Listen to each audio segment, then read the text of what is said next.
মেহজাবিনের বিরুদ্ধে মামলা করা কে এই আমিরুল?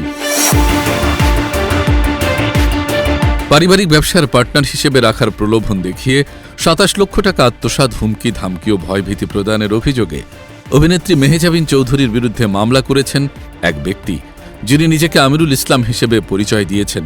তবে স্থানীয়রা তাকে চেনেন না এবং মেহজাবিনও তার সঙ্গে কোনো ব্যবসায়িক সম্পর্কের কথা স্বীকার করেননি। মামলায় বলা হয়েছে, গত পরশু ঢাকার একটি আদালত মেহজাবিন চৌধুরী এবং তার ভাই আলিসান চৌধুরীর বিরুদ্ধে গ্রেপ্তারি পরোয়ানা জারি করেন। যদিও পরে আদালতে আত্মসমর্পণ করে জামিন পেয়েছেন এই অভিনেত্রী। বাদী আমিরুল ইসলাম সম্পর্কে জানা গেছে, তার বাবার নাম মৃত সাদেক আলী।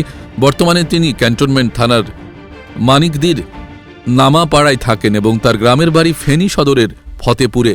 তবে মামলার কাগজপত্রে যে নম্বরটি ব্যবহার করা হয়েছে তা প্রকৃত নয়। সাধারণ মোবাইল নম্বর 11 ডিজিটের হয়, কিন্তু আমিরুল যে নম্বরটি দিয়েছেন তা 12 ডিজিটের, ফলে ফোনে যোগাযোগও সম্ভব হয়নি।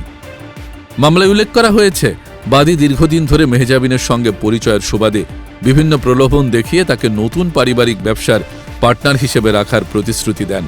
এর বিনিময়ে নগদ ও বিকাশের মাধ্যমে বিভিন্ন সময় মোট ২৭ লক্ষ টাকা প্রদান করেন। কিন্তু মেহজাবিন ও তার ভাই দীর্ঘদিন ব্যবসা শুরু না করায় টাকা ফেরত চাইলে বারবার আজকে দেব কালকে দেব বলে সময়ক্ষেপণ করা হয়।